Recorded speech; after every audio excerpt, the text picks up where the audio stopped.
Akash says, how can Indian retail investors diversify their portfolio to mitigate country and currency risks?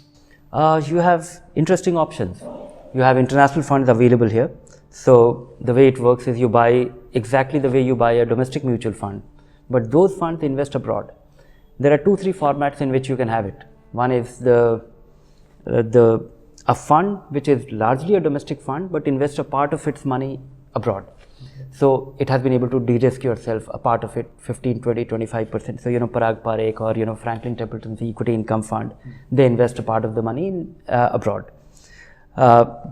So that's the simplest way of, you also get all the tax treatment of an equity, of a domestic equity fund. Of course, that's not a great differential anymore with after the clamping of the 10% capital gains on long-term capital gains on equity funds, but still.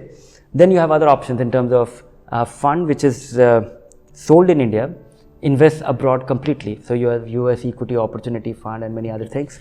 You have some such 20, 30 options. So you can invest in them. Of course, any investor can invest abroad on his own by opening a brokerage account in any international broker. The process is very simple.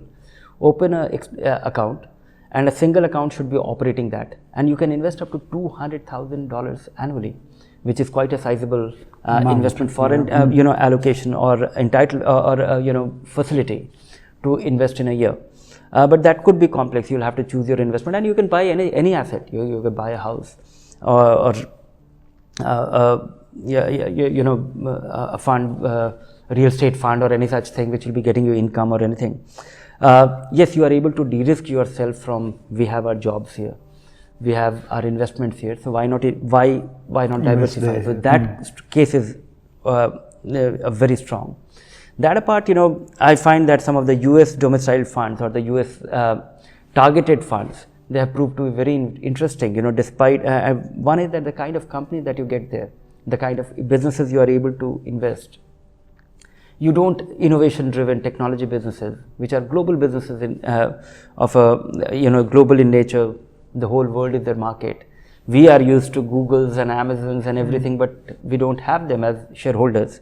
You can have them directly. So you can have that NASDAQ 100. There is a NASDAQ 100 fund of fund which invests in that fund, so that makes it easier.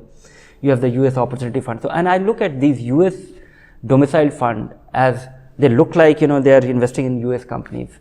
But the underlying nature of the business, that makes them international opportunity options. So Akash, very well diversified global businesses. Yeah, so I'm certain that Akash has heard what Dhirendra said. There are many options actually to mitigate country and currency risks as elucidated by Dhirendra.